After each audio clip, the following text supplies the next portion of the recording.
I think the Don't Rent Now campaign was started last year, and it's been continued this year, and its aim is to prevent students from rushing into renting too quickly.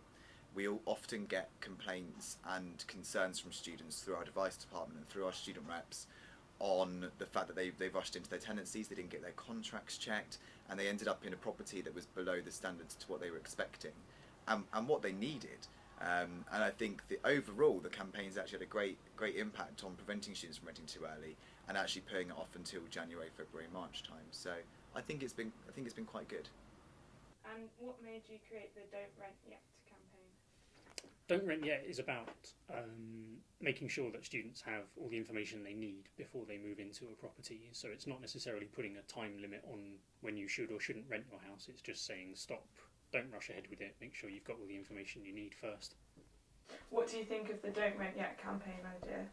Yeah, I think it's a good idea. I think we rushed into it because a lot of others rushed into it as well, and we didn't really look at a lot of houses, we just wanted to get one done. So yeah, I think it's a great idea. Do you know of the Don't Rent Yet campaign at uni? Yeah, isn't it a thing? Posters around. Yeah. It's the thing, like, just because everyone always panic buys and goes in for houses really early, and then, well, not buys, but panic rents and then goes in for stuff early. I don't know the full ins and outs of it, but I've just seen that everyone kind of ends up going for stuff really early. That's about it. Yeah. Do you think it's a good idea or not?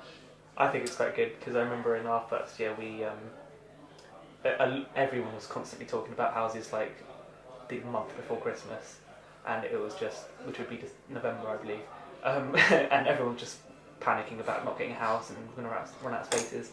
I think as well it does make sense to wait and definitely guarantee who you live with. Yeah. Because even though I really enjoy living with my housemates in first year, even though they're a bit mental, like in halls, and in second year, it kind of went a bit downhill kind of thing. Like we didn't run into a house pretty quickly like most people did, but like it kind of got to the point where it's like as second year progressed, it kind of got to the point where you're then fully living with people in a house where you actually have to pay attention to stuff. Like in halls you can just do what you want, but in a house you actually have to care for the house.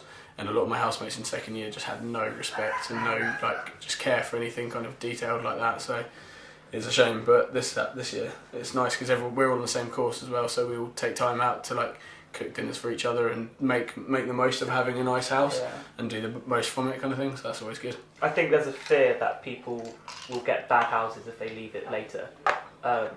We left this pretty late. We left this really late. We got this in April or something. Yeah.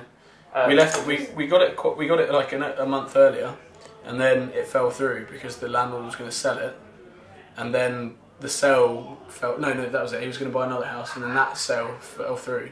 So then he put this back on the market to students, and the woman gave us a call, and we were just like, yes, deposit down straight away. So worth it. Just worth it a lot of the time waiting around because something always generally does come up.